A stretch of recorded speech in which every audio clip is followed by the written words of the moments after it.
Hello, and welcome back to your South King County real estate update. My name's Sarah Eggleston with Stone Egg Realty at Berkshire Hathaway, and I am back to deliver your local real estate news for the month. We'll go ahead and jump right on into these slides because there are a lot to get through today. This is your South King County real estate update, and it is May 2025. I have a couple upcoming classes. The next one is on May 15th. It's how to break up with your landlord, stop paying their mortgage, and start building your own equity.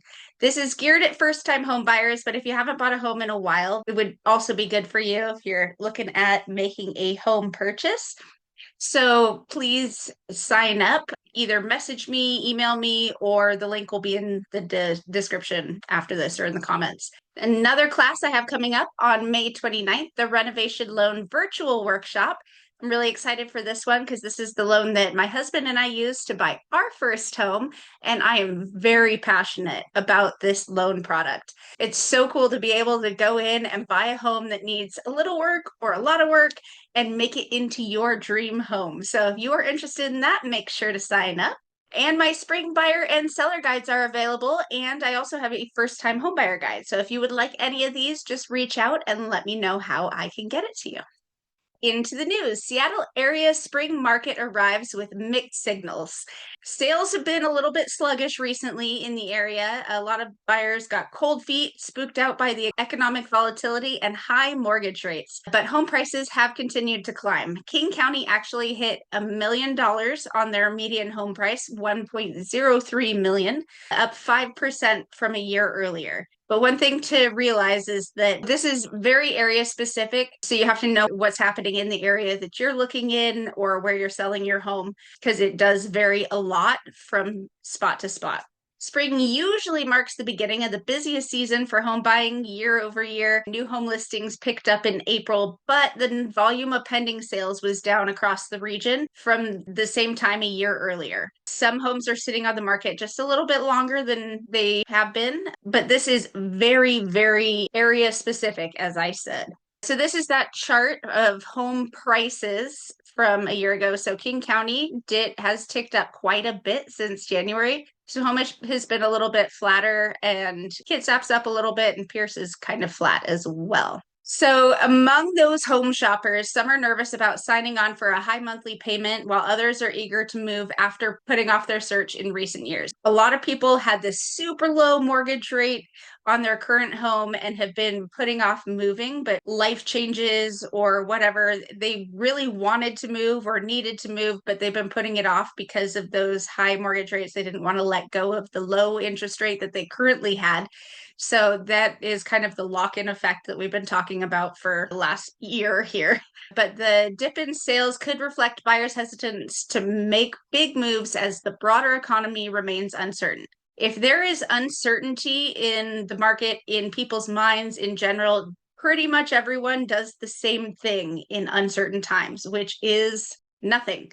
So a lot of people have been staying put just because they don't know what the future holds. So if they're not sure of what's going to happen, they're just going to stay where they are. Stock market volatility also looms large. And a lot of people who were considering using their stock to purchase a home are holding off and waiting for that stock to regain its value since the stock market dipped so much. The market plunged last month and has paused searches for a variety of individuals. For the condo market, demand is weaker. Shoppers hesitate to buy condos in multifamily buildings because of fears about affording the high HOA dues, or simply they prefer a single family home. Other condos developed as accessory dwelling units look more like small family homes. Those typically see a higher demand and fetch higher prices. So if somebody builds a little cottage type structure in their backyard, and those can technically be considered condos, but it looks a lot more like a single family home. And those are still going for a little bit higher prices. But the HOA dues for a lot of buildings are incredibly high. And we do not expect the HOA dues to go down anytime soon, at least on an average. I know of a couple buildings where that has been the case. But those HOA dues, if they're big dues, can really affect the amount you can afford in the condo. So people are looking at the condo versus home and choosing home because they can get so much more home rather than moving into a condo and paying those dues every month. The average Seattle area single family home sold for about 2% more than its list price in March, and the average condo sold for about 1% below its list price. So that demand for those single family homes is definitely stronger than it is for condos. At the current demand, it would take nearly 2 months to sell through all of the single family homes in King County. That's what we know as the months of inventory. We've talked about that multiple times in the past. So we are at about 2 months of inventory now. To see a truly balanced market, it would be 4 to 6 months of inventory. So it's still technically a seller's market, but it's way less extreme than it has been in recent years. There's still more shoppers out there than there are homes. So if mortgage rates came down a little bit, we'd have a flood into the market. But if we look at median home prices for homes and condos, we're just a little bit ahead of where we were last year in Seattle and the east side for single family homes. North King, Southwest King, and Southeast King are pretty much flat from where they were a year ago. For condos, flat in Seattle, east side and North King are a little bit ahead. Southwest King is a little drop in price from where they were a year ago. And in Southeast King, it's pretty much flat. Home and condo sales in King County. So this is the number of sales. Seattle did see more home sales this year than a year ago. North King's pretty flat, but the other areas, East Side, Southwest King, and Southeast King, we are seeing fewer home sales overall. For condos, Seattle did increase in the amount of condo sales that they are having. East Side is down, North King up, and Southwest King and Southeast King are pretty flat. Southeast King's down just a little bit from where we were a year ago. So this is an interesting stat that came out recently. 30% of those who planned a major purchase this year say they're now delaying it, including 1 in 4 who plan to buy a home and 1 in 8 who plan to sell a home. So this is kind of that when there's uncertainty, people do nothing. So this is just showing that there is a certain level of uncertainty in people's minds. Though many Americans believe the housing market is at risk of crashing, economists who study the housing market conditions generally do not expect to crash in 2025 or beyond unless the economic outlook changes. And that's from Business Insider. A couple more quotes here. I've got a few of these quotes to go through. Home price growth will moderate due to more supply coming onto the market. Having income and wages rise faster than home prices are welcome to improve affordability. We've talked about the affordability challenges with these higher interest rates and inflation and just everything costing more. So with home prices, the outlook is that they will keep growing, but grow at a slower rate. And hopefully wages will surpass that rate and homes will become more affordable. We expect the pace of house price appreciation to moderate from levels seen in 2024 while still maintaining a positive trajectory. And that's from Freddie Mac. And the first quote was from Lawrence Yun of National Association of Realtors. This is another Lawrence Yun quote. There's just simply not enough supply. So the economics of supply and demand, if there's a shortage, prices simply cannot crash. And from Mark Fleming, chief economist at First American, there's just generally not enough supply. There are more people than housing inventory. It's Econ 101. One last quote. This is a pretty famous quote from Warren Buffett. Be fearful when others are greedy and greedy when others are fearful. So right now, there is a lot of fear and uncertainty in general. Smart people that are going to build wealth going forward are the ones that will make a move right now while everybody else is fearful. When there is fear, that is the time to act, not sit still. And that brings us to our hyperlocal breakdown. New listings for Kent, Renton, Auburn, and Federal Way. We are up in new listings in all areas across the board from 1 year ago and from last month. But if we take a look at the number of homes for sale, so in Kent, for example, the new listings are up almost 14% from a year ago. If we look at homes for sale, it's up 42%. And these are bigger numbers for every area. The number of homes for sale on the market are increasing, which means not all of the homes are getting sold. If we look at pending sales, these are up in Kent, Renton, Auburn, and Federal Way is a little bit down. So there are more homes that are sitting on the market for longer going into that next month. So they're not on that new listing chart any longer. So the overall inventory in our area is growing. So there's more to choose from. Median days on market, generally we would see them going down in all categories this time of year as we head into the spring market, and that is the busiest time of year, and homes tend to go faster, which is exactly what we're seeing in Auburn and Renton. But Kent and Federal Way have come up from last month, which is not typically what we would expect to see. So this just shows that it's very area specific. It can vary even from neighborhood to neighborhood what's going on with how fast homes are selling, how much they're selling for. There's a lot of variation between areas, even small areas. And median sales price, we are actually down in Kent and up in the other three areas, although Renton is pretty flat on its pricing. Last month, the weekly average mortgage rate was at 6.83%, and the daily rate that day was 6.87.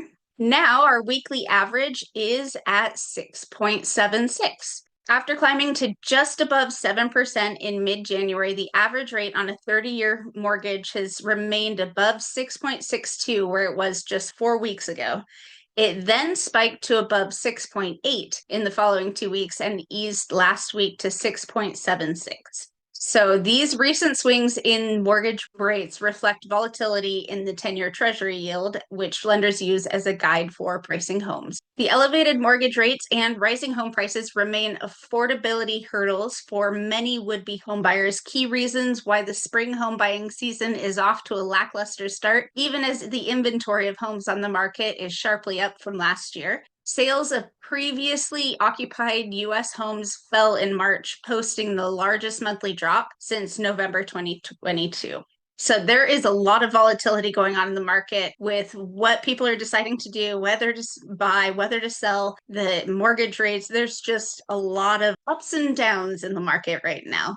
The Federal Reserve did meet on Wednesday and voted to keep the rate at its current spot. But looking ahead, the Fed's wait and see approach is likely to keep mortgage rates at a high 6% in the near term, unless major policy developments or economic shifts occur, such as notable outcomes from the upcoming US-China trade talks scheduled for this weekend. So there may be even more volatility that comes out. It'll show itself in the market on Monday. So keep an eye out for that. There could be some big changes. Who knows?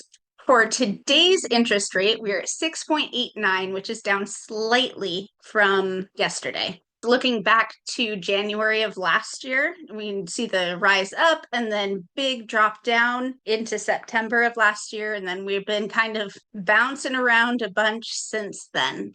Stability in March, volatility in April. So during March, our mortgage rates were pretty steady throughout the month. And then we hit April and it goes down and it goes way up and then it down and then up. And so the April was just super volatile for mortgage rates. That uncertainty is causing this, but also a reaction to it, if that makes any sense. Like it's kind of a self-fulfilling prophecy here with the volatility. Inflation easing, but remains elevated.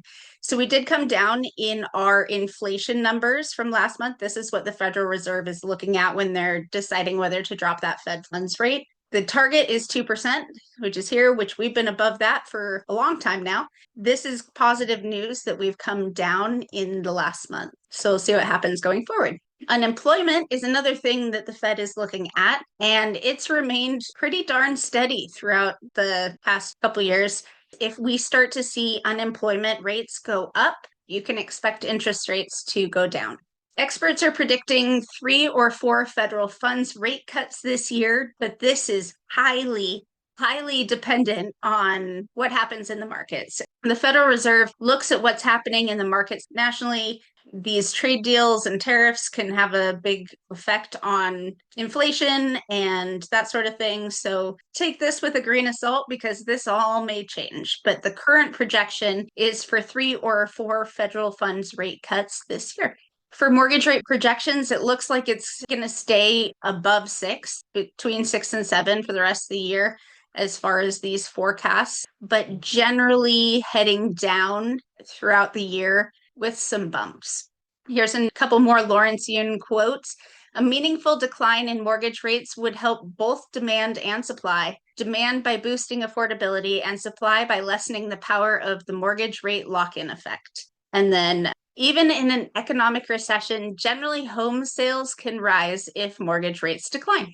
And just the last plug for these classes, May 15th, How to Break Up with Your Landlord, Stop Paying Their Mortgage and Start Building Your Own Equity. Highly encourage you to sign up for this. Even if you don't think you're ready to buy a home yet, this is a really great place to start. It's totally free. All it is an hour or so investment in your time. That's the only thing it costs. So I highly encourage you to come. And the renovation loan virtual workshop, I'm a real estate agent who's uniquely positioned to guide somebody through this whole process because I went through it myself. There are very few real estate agents that really know this loan program intimately. And honestly, there's a lot of lenders that have never done one of these types of loans. So I highly encourage you to come and learn from the experts on the renovation loan virtual workshop. And the spring buyer and seller guides, let me know how I can get one in your hand. If you are considering making a move this year, I highly recommend reaching out and getting one of these free little booklets sent over to you. Tons of great information in there. If you have any questions, please feel free to reach out. My phone number and email address are on the screen there. I would love to have a conversation with you about the market in your area or an area you're interested in moving to. Let's grab a cup of coffee or a Zoom chat or whatever. I'm happy to work on your schedule and we'll find a time that works and have some great conversations. Thank you so much for joining me for your South King County real estate update. I know I kind of slammed through a lot of big topics here. I just wanted to touch on everything. So if you have any questions, please reach out. I would love to clarify. And I will be back here next month in June with your South King County real estate update. Have a fantastic month, and I will see you next time.